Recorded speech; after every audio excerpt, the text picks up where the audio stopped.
Nah, anak bunda semua, hari ini kita akan bercerita tentang tanaman kelapa. Ayo mengenal tanaman kelapa. Yang pertama adalah akar. Akar berfungsi sebagai penopang batang kelapa.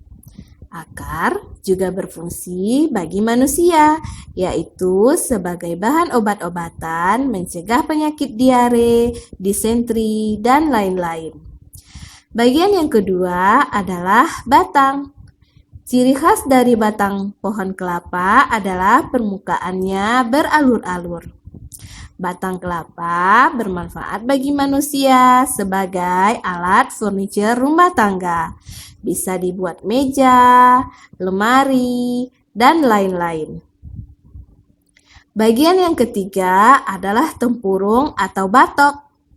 Batok kelapa berguna bagi manusia sebagai membuat arang untuk membakar sate dan makanan lainnya. Yang keempat adalah daun.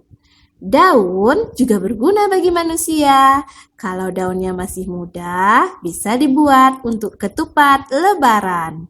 Sedangkan di beberapa negara digunakan sebagai atap rumah atau dimanfaatkan untuk dibuat anyaman jerami.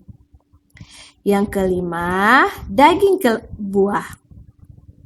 Daging buah yang masih muda biasanya dijadikan es kelapa muda. Sedangkan daging buah yang sudah masak atau tua dijadikan sebagai pembuat santan. Yang keenam adalah bunga. Kamu akan sering menemui bunga kelapa di acara pernikahan atau sebagai simbol tertentu.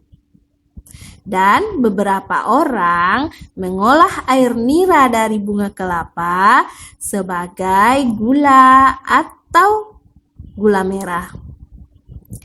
Yang ketujuh adalah air kelapa.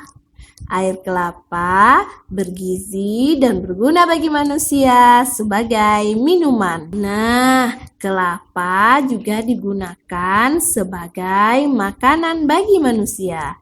Inilah di antara beberapa contoh makanan olahan dari kelapa.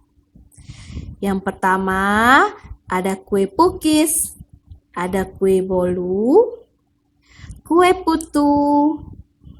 putu ayu, kue sagon, dan bahan pembuat rendang. Nah, itulah bagian-bagian dari tanaman kelapa serta fungsinya bagi manusia.